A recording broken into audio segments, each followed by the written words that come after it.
తెలుగు సీమ రైతులందరికీ నమస్కారం. మనం ఇప్పుడు వచ్చేసి బేతపల్లి గ్రామంలో రైతు దగ్గర ఉన్నాము. ఆయన వచ్చేసి రకరకాల పండ్ల మొక్కలను అయితే సాగు చేయడం జరుగుతూ ఉంది. ఆయన ఎటువంటి రకాలు వేసుకున్నాడు అన్నటువంటి ఉదాహరణలన్నీ మనం వీడియోలో ఒక్కొక్క దానికి ఒక్కొక్క వీడియో చేయడం అయితే జరుగుతూ ఉంది. మళ్ళీ ఒకసారి ఆయన ఏ రకాల మొక్కలు ఎటువంటి మొక్కలు వేసుకున్నాడు అనే విషయాలు ఆయన అడిగి తెలుసుకున్నాం. అన్న నమస్తే అన్న. నమస్తే అన్న, మీరు ఇప్పుడు ఎన్ని రకాల మొక్కలు వేసుకున్నారన్న? మొత్తం అంజూరు వేసిన, పప్పాయ వేసిన, వాటర్ యాపిల్ వేసిన, నేరేడ పండ్ల చెట్లు వేసిన, పనస పండ్ల చెట్టు వేసిన, మామిడి చెట్లు వేసిన, కొన్ని టెంకాయ మొక్కలు కూడా కొన్ని వేసిన. ప్రస్తుతానికి కలంగడ పండ్లు దాదాపుగా అయితే 10 మొత్తం 4 ఎకరాలు మునగేసినాడు. 4 ఎకరాల్లో ఈయన సాగు చేస్తున్నాడు. కానీ ఎక్కడ భూమిని వృధాగా అంటూ పోనీయకుండా రకరకాల పంటలతో తక్కువ నీటి యజమానంతో వీటన్నిటిని ఆయన పంటలు అదేవిధంగా పండ్ల మొక్కలను సాగు చేస్తున్నాడు. ప్రస్తుతానికి వచ్చేసి ఒక చిన్నగా ఒక 5 కొచ్చి లోపల ఎంత ఖర్చు అయింది, ఎన్ని రోజులకు పంట వచ్చిందో ఆయన అడిగి తెలుసుకున్నాం. అన్న, ఈ పనస మొక్క ఎంత పడింది అన్న? 170 పడిండే. ఎక్కడ?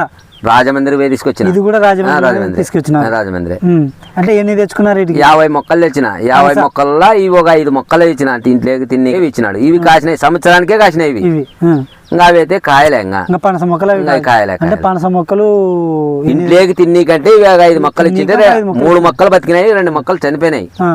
ఈ 3 మొక్కలు అయితే నిన్నుడు సంవత్సరానికే కాసినాయి. చెట్టు 3 కాయలు లెక్క 6 కాయలు కాసినాయి. ఇప్పుడు 4 కాయలు కాసినాయి. మొత్తం పనస మొక్కలు ఎంతలో సాగు చేస్తున్నావు? మొత్తం ఎంత అంటే ఒక 10-20 సెంట్లు ఉంటుందిలే. 20 సెంట్లలో పనస మొక్కలు నాటినా. ఎన్ని మొక్కలు నాటినావు? 50 మొక్కలు నాటినా. 50 మొక్కలు నాటుకున్నావు. కొన్ని మొక్కలు ఇవన్నీ పోయినాయి, కొన్ని బాగానే ఉన్నాయి. అట్లా తోటకని తెచ్చుకున్నటువంటి మొక్కలు ఇంకా క్రాప్ రాలేదు. కేవలం తినడానికి మాకు చెట్లు ఇవ్వండి అంటే ఈ మొక్కలు ఇచ్చినాడు. ఇవి తొందరగా కాసినాయి. అప్పుడు 3 కాసినాయి, ఇప్పుడు 4 కాసినాయి ఒక్కొక్క చెట్టు. అంటే ఆల్రెడీ ఒకసారి తెంపేసిన ఒకసారి క్రాప్ అయితే అయిపోయింది. ఆ మొక్కకి ఈ మొక్కకి ఏమైనా తేడా తెలుసు? ఏం తేడా నాకు తెలియదు. నాకు ఏదో ఇంట్లో కంటే ఇచ్చినాడు. మొత్తానికి క్రాప్ ఎన్ని నాళ్ళకి వస్తుందని చెప్పినాడు. ఇది పనస మొక్క ఇది 3 సంవత్సరాలు 4 సంవత్సరాలు అన్నాడు. కాకపోతే ఇవైతే కాసినాయి, సంవత్సరం లోపలనే కాసినాయి. ఇవి సంవత్సరం లోపలనే క్రాప్ కాసినాయి. ఇవి ఎన్ని పడుతున్నాయి ఇప్పుడు ప్రస్తుతానికి? ఫస్ట్ స్టార్టింగ్ దశలో ఎన్ని పట్టినాయి? 3 పట్టాయి. చెట్టు 3 ఇంతే ఉండేది. కొమ్మకి 3 కాయలు కాసినాయి. కొమ్మకి 3 కాయలు. ఇప్పుడు ప్రస్తుతానికి చెట్టుకు వచ్చేసి 4 ఉన్నాయి కదా? 4 ఉన్నాయి. 5 ఉన్నాయి. ఇంట్లో అని చెప్పినట్టువే కాసినాయి. ఒక్క మొక్కకి ఇప్పుడు ప్రస్తుతానికి ఇదే ఉంది. దీనికి క్రాప్ ఎన్ని రోజులకు వస్తుందని చెప్పినారు వాళ్ళు? ఇది ఎన్ని రోజులని అడగలే. 3 ఏళ్ళ కన్నారు. దానికి సంవత్సరం లోపల ఇది వచ్చేసి సంవత్సరం లోపల వచ్చేసింది. ఎన్ని క్రాప్లు వస్తాయని చెప్పినారు సంవత్సరానికి? ఒకటే కాపే. సంవత్సరానికి ఒకటే కాపు. ఒక కాయ ఎన్ని కేజీల వరకు దూకు? 5 కేజీల వరకు వచ్చింది. ఒక కాయ 5 కేజీల వరకు వచ్చింది. చెట్టు పెద్దగా అయితే ఎన్ని వస్తుందో మనకైతే తెలియదు.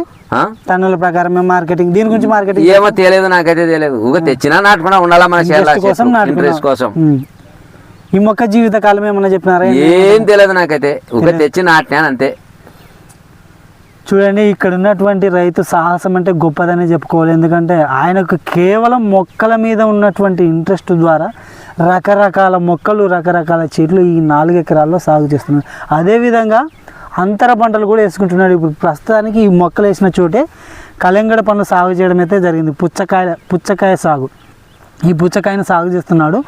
ఈ మొక్కలు ఈ గ్యాప్లు అంటే ఒక మొక్క వచ్చేసి ఎన్ని అడుగులు నాటుకున్నావు? ఇట్లా ఈ మొక్క 9 అడుగులు వెడల్పు, 9 అడుగుల పొడవులో ఈ పనస మొక్కలను సాగు చేయడం జరుగుతూ ఉంది. మరి దీనికి డ్రిప్ మందులు ఎట్లా? డ్రిప్ మందులు అయితే కొట్టలేను. డ్రిప్ ద్వారా మందులు మామూలుగా ఇస్తాను. ఎన్ని రోజులకు ఒకసారి దీనికి మామూలుగా దీనికి పైరకి ఇచ్చినప్పుడే దానికి సపరేట్ అయితే ఏం ఇచ్చలేను. పోయిన ఎండాకాలం అయితే మొత్తం ఎరువు వేసిన చెట్టు కడ అంత. దీంట్లో ముఖ్యంగా వచ్చే ఏమైనా వ్యాధులు ఏమైనా ఐడియా ఉందా? నాకైతే ఏం తెలియదు. ఇప్పటికి ఏం రాలేదు. ప్రస్తుతానికి అయితే ఏం రాలేదు. ఏం పురుగు కూడా తినలేదు. దీన్ని పురుగు కూడా తినలేదు. పంట అయితే న్యాచురల్ గా ఈ పంట పండడం బాగానే ఉంది.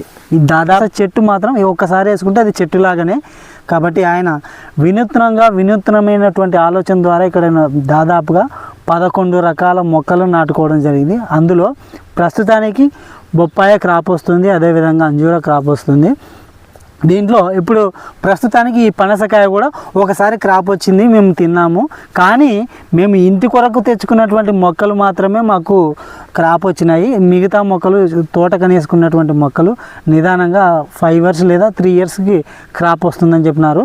అవి మాత్రం నిదానంగా వస్తాయి. ఇప్పుడు ప్రస్తుతానికి మనకు ఇంటి కొరకు తెచ్చుకున్నటువంటి మొక్కలు క్రాప్ వచ్చింది. కానీ ఈయనకి ఏంటంటే విషయం, మొక్కలు ఏవి అన్నటువంటి విషయం అయితే తెలియదు. కానీ ఆయన పంట వచ్చిన తర్వాత మాత్రం మీకు దీని గురించి పూర్తి సమాచారాన్ని మళ్ళీ 2 సంవత్సరాల తర్వాత ఈ క్రాప్ ఇక్కడ ఉన్నటువంటి మొక్కలన్నీ ఇక్కడ ఉన్నటువంటి క్రాప్ వచ్చిన తర్వాత మీకు పూర్తి, ఎందుకంటే ఆయనకు దాని మీద అవగాహన వస్తుంది. ఆ అవగాహన మేరకు ఆయన అనుభవంలో ఏమేమి ఎదుర్కొన్నాడు, ఎటువంటి సమస్యలు ఎదుర్కొన్నాడు అన్నటువంటి విషయాలన్నీ తెలియజేస్తాం. ఎందుకంటే ఇప్పుడు ఆయన ఏది చెప్పినా మనకు ఆయనకు తెలియదు కాబట్టి ఇప్పుడు ప్రస్తుతానికి ఆయన మొక్కలు తెచ్చుకున్నటువంటి రేటు, ఇప్పుడు ఎంత ఖర్చు అయింది అన్నటువంటి విషయాలు మాత్రమే మనం ఈ వీడియోలో అన్ని వీడియోలో తెలుసుకున్నాం. ఈ మొక్క వచ్చేసి దీని రేట్ ఎంత అన్నారు? అదే 200. మొక్క వచ్చేసి రాజమండ్రిలోనే తెచ్చుకున్నాడు. కానీ ఎవరిని పంపించలేదు, ఆయన వెళ్ళి సొంతంగా తెచ్చుకున్నాగా.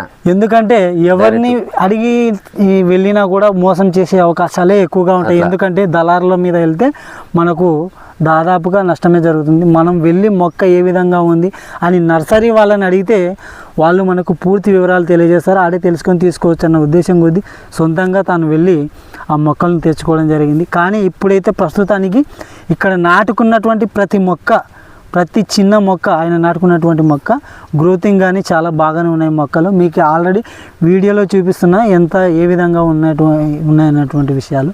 కాబట్టి రైతు సోదరులు ఈయనలాగా ఆలోచన చేసి మీకు ఏదైనా సందేహాలు ఉంటే మొక్కలు ఎక్కడ తెచ్చుకున్నాడు, ఎందుకు తెచ్చుకున్నాడు, ఏ విధంగా నాటుకున్నాడు అన్నటువంటి విషయాలు కింద మన రైతుది నెంబర్ ఉంటుంది. దాన్ని చూసి మీరు ఎవరికైనా ఇంట్రెస్ట్ ఉంటే నాటుకోవాలని అనుకున్నటువంటి వాళ్ళు ఈయనను సంప్రదించి నాటుకోవచ్చు.